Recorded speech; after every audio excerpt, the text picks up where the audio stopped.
succès de foule pour ce match entre le Standard et Anderlecht. 38 000 spectateurs à Sclessin, beaucoup d'ambiance, les deux équipes annoncées.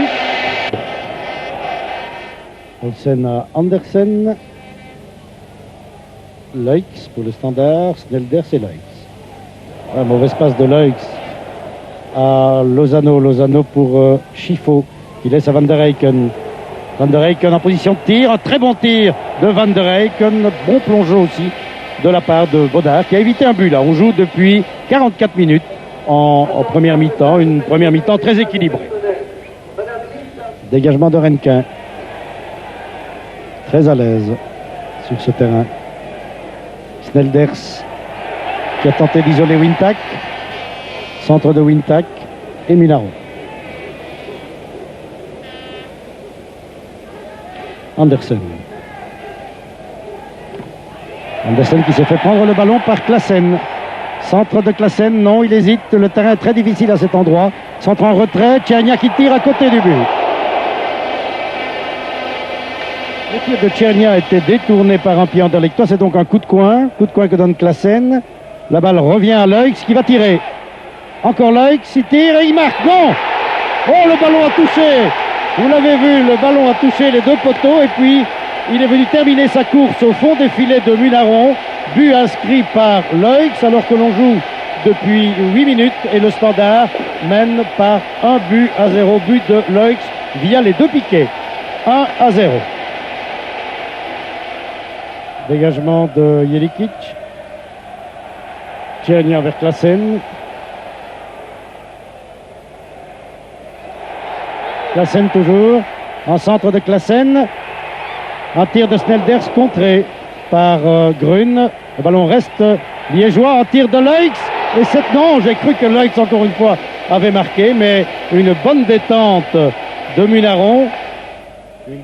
Ehlers qui se fait prendre le ballon par Freeman. Toujours Freeman, il va tirer. Tir de Freeman, c'était bien joué.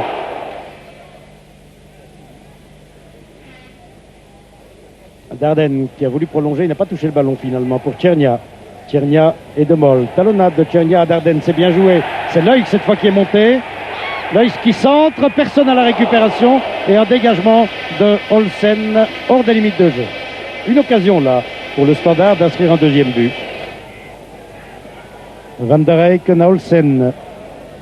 C'est bien joué de la part d'Olsen, un centre, une tête au-dessus, une tête de Van der Freddy Leix, comment on se sent après avoir marqué le but qui donne la victoire à son équipe et contre Anderlecht en plus? On se sent vraiment très très très bien.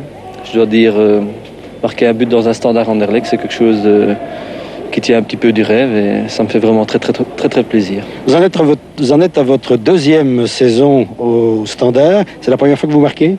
Oui, c'est mon premier but pour le Standard de Liège. Et je dois dire, contre Anderlecht, ça fait d'autant plus plaisir, évidemment. Le match, quelle conclusion pouvez-vous tirer? C'était un match très difficile, d'abord avec le terrain, qui était pour moi quand même, disons, très difficile, très, très impraticable aujourd'hui. Bon, Anderlecht, bien sûr, pour moi, qui reste toujours la meilleure équipe belge. Alors, je crois qu'on a très très bien pris ce match. On a laissé venir au début. Et puis, deuxième mi-temps, on a marqué au très bon moment. On aurait peut-être même pu faire 2-0. On aurait peut-être pu égaliser, disons, dans les dernières minutes, mais enfin, sur l'ensemble du match, je crois que c'est mérité. Une ambiance retrouvée à Sclessin aussi. Oui, je crois que depuis que je suis à Sclessin, c'est le 3e ou 4e match que je joue dans une telle ambiance. Notamment, j'ai joué aussi contre le club de Bruges, contre Paris Saint-Germain, Anderlecht l'an passé. Et je dois dire, le public du Standard est inégalable. Ça reste un enfer. Oui, ça reste un enfer. Je crois que le stade de Sclessin porte très, très bien son nom quand on dit que c'est l'enfer. Frankie Verkotteren, évidemment, je ne vais pas vous poser les questions, mais quand même déçu. Déçu surtout pour je dirais, le résultat. Je crois que la manière, elle était encore assez bonne, mais perdre 1-0, c'est toujours très décevant. Une victoire méritée du Standard, à votre avis, ou un nul eût été plus logique? Ça dépend de quel côté on regarde. Tellement ils ont marqué un goal de plus que nous, donc ce serait mérité. De mon côté, je crois qu'un nul aurait été plus logique. Un terrain très difficile. Ça a joué en faveur du Standard, croyez-vous? Oui, parce qu'on dit toujours que ces terrains-là, ça avantage les bons joueurs, les techniciens, mais je crois qu'aujourd'hui, ce n'était pas du tout le cas, puisqu'il y avait une fine couche de boue juste au-dessus d'un terrain en béton, je dirais. Puis il y avait de la neige d'un côté ou de la glace et pas de l'autre. À ce moment-là, il n'y a pas de jambes d'appui, tous les mouvements ne sont pas contrôlés, et ce n'est, je crois pas, à l'avantage d'un bon joueur. Bon, le Sporting d'Anderlecht était revenu à la hauteur de Bruges. Vous reperdez un point cette fois-ci, mais il n'y a pas de péril en la demeure. Non, pas du tout, puisqu'ils ont fait un match nul. À ce moment-là, on est à un point. Ils ont une victoire de plus que nous. C'est-à-dire, s'ils font un nul et nous autres, on gagne, par exemple, je dirais la semaine prochaine, parce que Standard doit aller chez eux, on est chez eux, on est même à égalité de victoire. Donc, je crois qu'on reste sérieusement dans le parcours et qu'aujourd'hui, au fond, l'affaire n'est pas encore si mauvaise que ça.